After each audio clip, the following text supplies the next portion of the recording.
नमस्ते सर्वांना, उज्ज्वला जर्नी या माझ्या चॅनलमध्ये माझ्या यूट्यूब फॅमिलीचं मी स्वागत करते। डब्यात आज काही नवीन ही टिफिन सिरीज आपली चालू आहे। आज आपण कांद्याची पात करणार आहोत।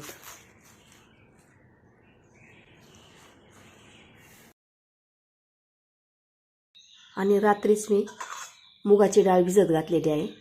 हे आता मी स्वच्छ 2 ते 3 पाण्याने धुवून घेत आहे। हे पांढरं जे पाणी आहे ना ते काढून टाकायचं आणि पुन्हा याच्यात पाणी ठेवायचं। याच्यावरील पांढरं पाणी जास्तपर्यंत मी स्वच्छ अशी डाळ धुवून घेतलेली आहे आणि पुन्हा याच्यात पाणी ठेवलेलं आहे। आपण वाटण तयार करून घेणार आहोत। त्याच्यामध्ये मी हिरवी मिरची, लसूण आणि जिरं हे ओबडधोबड असं वाटून घेणार आहे।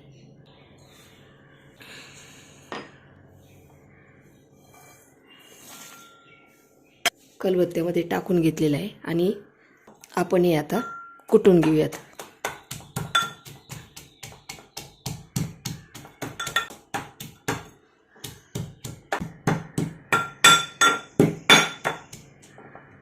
हे पहा, आपण ओबडधोबड असं छान कुटून घेतलेलं आहे। कांद्याची पात अशी लगेच धुवून घ्यायची नाही। असं पाणी घेतलेलं आहे पहा, याच्यात मातीचं सर्व खराब झालेलं आहे आणि त्याच्यामध्ये अशी धुवून घ्यायची अगोदर।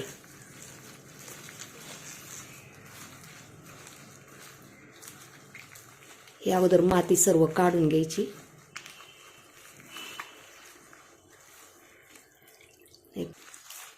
आता पुन्हा एकदा मी ही स्वच्छ धुवून घेत आहे। हे पहा, पातेल्यामध्ये असं धुवून घेतलं ना खाली माती वगैरे राहते। हे पहा, कांद्याची पात छान अशी मी धुवून घेतलेली आहे।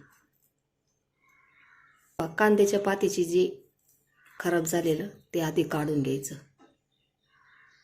कांद्याची पात लगेच चिरायला घ्यायची नाही, अशी साफ करून घ्यायची सर्व।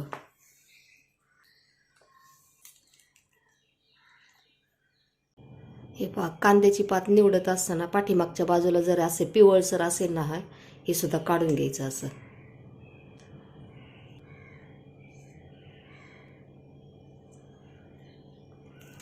असं खराब ते काढून घ्यायचं आणि शक्यतो ही भाजी ना ताजी आहे तोपर्यंतच करून घ्यायची, नंतर मग त्याची पानं पिवळी पडायला लागतात। कांद्याची पात निवडत असताना असं सगळं खराब निघतं ते बाजूला काढून टाकायचं। आणि आता कांद्याची पात आपण सर्व निवडून घेतलेली आहे। आता आपण ती चिरून घेऊयात। आता कांद्याच्या पातीचा हा जो पुढील भाग आहे ना हा काढून टाकायचा मुळांचा।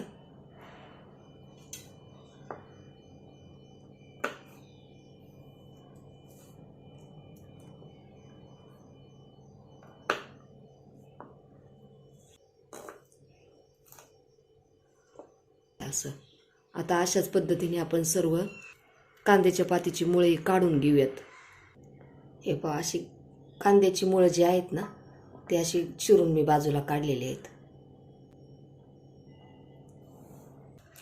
आता कांदा पातीमध्ये ना कांदा पात अशी जाड असते ना ती अशी अगोदर अशी चिरून घ्यायची।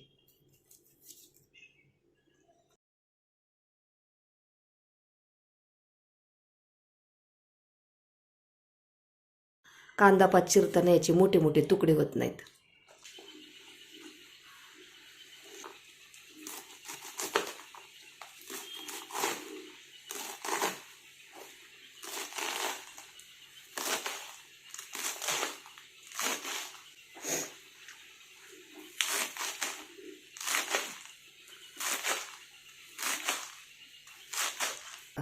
कांदा पात चिरून झाली ना की हे शेवटी जे असतं ना हे कापायचं नाही, हे असंच बाजूला काढायचं।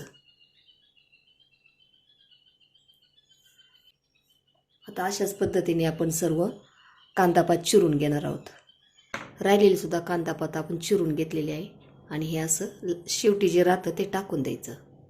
आता आपण फोडणीची तयारी करून घेऊयात। कढई तापलेली आहे आणि याच्यामध्ये आपण तेल टाकून घेणार आहोत। 4 पळी टाकून घेतलेली आहे। पळी जास्त मोठी नाही, छोटीच पळी आहे। आणि खलबत्त्यामध्ये आपण हिरवी मिरची, लसूण आणि जिरं ओबडधोबड कुटून घेतलेलं आहे।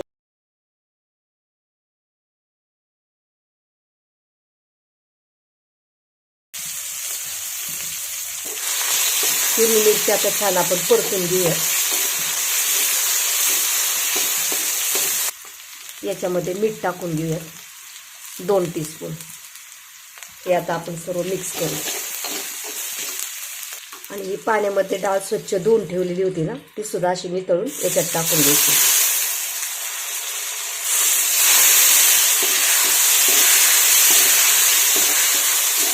डाळीतलं पाणी सर्व काढून टाकलेलं आहे, फक्त याच्यात डाळ टाकून घेते.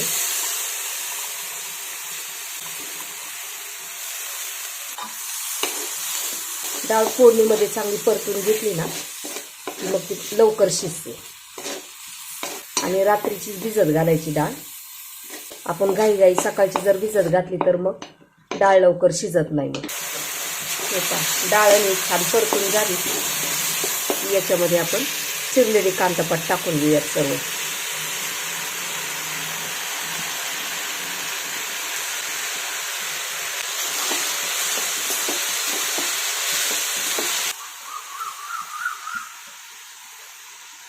आता सर्व आपण परतून घेऊयात.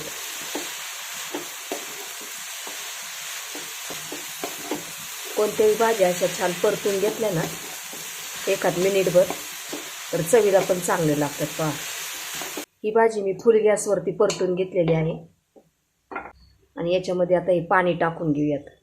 आपण मिरची, लसूण आणि जिरं कुटलेलं होतं ते पाणी याच्यात मी टाकून घेतलेलं आहे. झाकण ठेवून मंद गॅसवरती आपण भाजी शिजवून घेऊयात.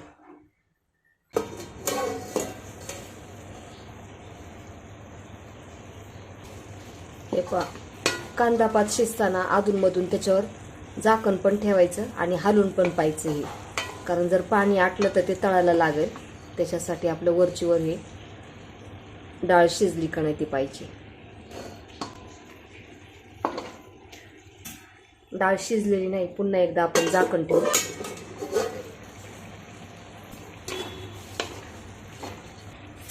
हे पहा, ही भाजी शिजत आली ना की याच्यामध्ये मी काश्मीरी लाल तिखट थोडंसं टाकत आहे.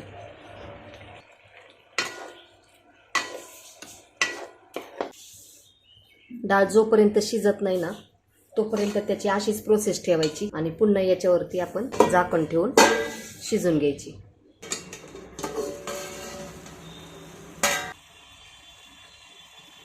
हे पहा, डाळ छान शिजलेली आहे.